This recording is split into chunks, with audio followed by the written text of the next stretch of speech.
What up, what up, what up, what up? It's Matthew the designer.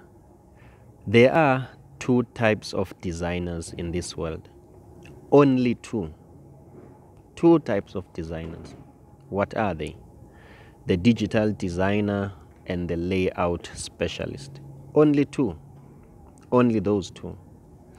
What is the difference? Let's talk about digital designers. These are college students, people who are fresh coming from college, the students. They've been taught Adobe Suite, Illustrator, Photoshop, InDesign, maybe Corel Draw, but these guys, they are not knowledgeable about the print world. They are not knowledgeable about the print world. They are not aware of the concept like bleed. They are not aware of the concept like a breathing space. They are not aware of the CMYK color issues when it comes to printing. These guys, they usually send you a JPEG format for printing, which in printing it's not a favorable type of a graphic. Even if at times you are telling them to send you a PDF vector format, they will take the JPEG and put it inside the PDF and then send it to you.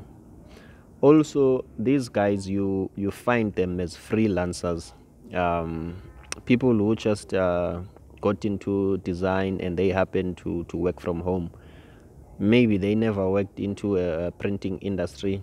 Maybe sometimes they work in internet cafe, but they never worked into the high end of print industry. So these guys, they are very, very, very skilled with photo manipulation, brand identity, brand design. Also, they do beautiful mock-ups. I applaud them in that area. They do very, very beautiful mock-ups. However, there are these guys who started graphic design because they were working in a print shop or a signage company. I must be honest with you, I'm one of them, and we are not good with pixels. Like, we're not good in photo manipulation. We are not good with brand and identity design. Most of us, we just got into design because of we were employed in a print company, or we've learned it from YouTube. That's how it normally happens. Just like me, I never went to school for graphic design, but however, we've got a good sense of a layout for printing. Hence, I call ourselves a layout specialist. When it comes to mockup, yeah, we can do mockups, but our mockups are not as professional, are not as realistic as the digital designers, people who work in marketing or design agencies, and also people who are freelancers that are working from home. The only thing that we do and we are good at is to work on a layout in such a way that it conforms to the printing standards. So if you look at these two guys, they are coming from a different world. In my experience working in printing companies, I've experienced a lot of some sort of challenges with digital designers. Most of them, they are working from home, and the other ones, they are working from design agencies. You will tell them that they must make the file print ready, and you will go on detailing what you are looking for. It's not like maybe they are not skilled, or maybe, let me just borrow the phrase, they are not smart. But honestly, they never worked into a printing industry. They will never understand the concept as someone, as a designer who has been working in the print industry. Let's talk about a book cover. If you receive a book cover from a digital artist or a digital designer, first of all, there is no enough spine.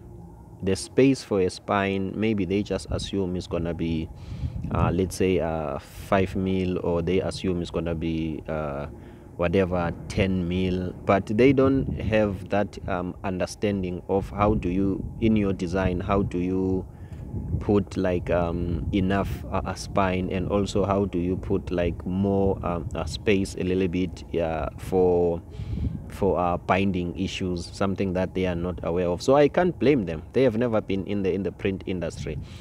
But as a layout designer, whenever you are designing a book cover, more especially the one that is going to be perfect bound, that you need to get your spine perfect, because if your spine is not perfect, first of all, it's not 100% centered, then your text that goes into your spine won't align perfectly into a finished product.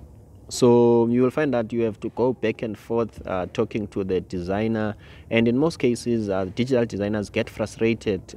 First of all, they take it emotional, like they always think that you mean they don't know their work, and also you are trying to, as a layout artist, you are trying to be, I'm not sure, fuzzy, or you are trying to make their life difficult.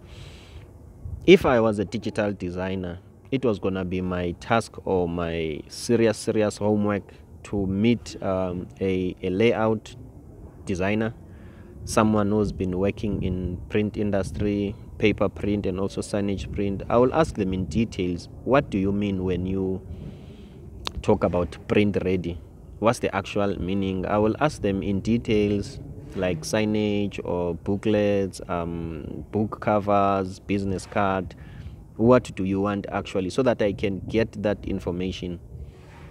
Likewise, to us as layout artists, it's important to know your work beyond the layout, beyond laying things out for printing. It's important that you understand branding, brand identity system, brand colors, color palette, brand messaging. Also, it's important. Also a little bit of advertising and marketing in a way, so that you can grow from just laying things out, but you can also help companies with their corporate identities. So what are these guys working with? Digital designers, they are more, I can say in my own view, they are more high-end type of designers than layout designers. Layout designers, they are employed in printing shop, laying things out for printing. But digital designers, they work in design agencies, which I believe, with my own limited knowledge, design agencies pay more than the printing shops, unless in printing you've been with this company for 10 years or more than 5 years, then your salary grew with time, I can say. But I believe in the design agency, there is more money, I can say, than printing. So digital designers, they work in design agencies. They are responsible for some sort of big clients, like for instance, let's say your Samsungs of this world, your big corporation. Those are the guys who design the flyers that we see for specials, but for big companies, not for small companies. Hence also the salary is big. There is high risk, so these guys, they need to make sure that there are no spelling mistakes, their design is accurate, and also, if you look at it, they've got the time. So the design agency environment that they are working in, it's the business model is arranged in such a way that they are not looking for many clients as compared to the printing industry. Like, you'll find that maybe they've got 2 to 3 key accounts, and then 2 to 3 supporting accounts. Then the 2 to 3 key accounts are the one that makes money for them. So as a designer there, you will be responsible for making sure that you get things right.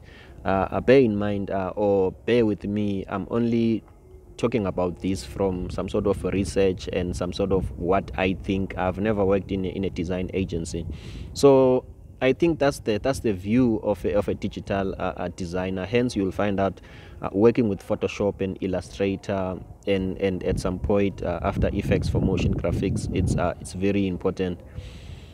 To us as print specialists, people who just do the layout, CorelDRAW suffices, does the job very well. CorelDRAW is very good, customized for printing. I always say I think CorelDRAW was created by a printer because it has got all the features that the printing industry needs.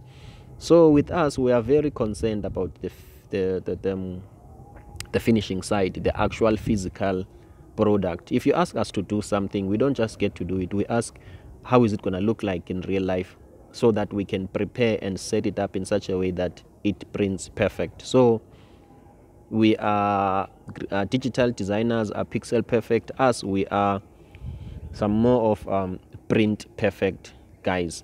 So as a designer, it's very important to understand where you fall in this design spectrum, or in the creative space. I've had a lot of some sort of discussions around these two types of designers. For instance, when I was working in a company that specializes with paper print, many of our clients were freelancers and also design agencies.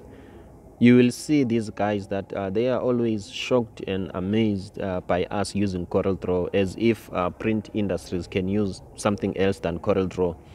Like, to them, CorelDRAW felt like a downgrade. But us people who've been using CorelDRAW, like, we know that this is our bread and butter in printing. However, it doesn't mean a layout artist or a layout specialist cannot learn Photoshop and other things. No, you can. But if you want to get into the printing industry, you must understand CorelDRAW, because it's the so-called standard for printing. So also, CorelDRAW specialist or layout artist, they don't maybe like Photoshop. Maybe they say it's complicated, and they don't use Illustrator and all those things. So I don't think there must be some sort of a competition or a big contrast between the two, like comparison rather, because these two programs, they specialized like in different, I think, areas of the creative industry. CorelDRAW specializing in printing, and also Adobe Suite, Photoshop and Illustrator and InDesign, like being used more in digital agency and freelancers. These are the two type of designers, and it's very important to understand where do you fall in this spectrum. Are you a digital designer, or you are a layout specialist? Layout specialists, they make their life simple. They just lay it out for printing. And also, when we are working in a printing industry, we are concerned about how many jobs printed rather than how many jobs designed. In fact, we are concerned about how many. Whereas in digital agency, I don't think it's more about how many. It's not about the quantity. I think it's more about the quality. Does this design represent the brand? Does it communicate the message? I think that's where the design agencies specialize. But us as layout artists, can I print it right, so that it can be print perfect as compared to pixel perfect?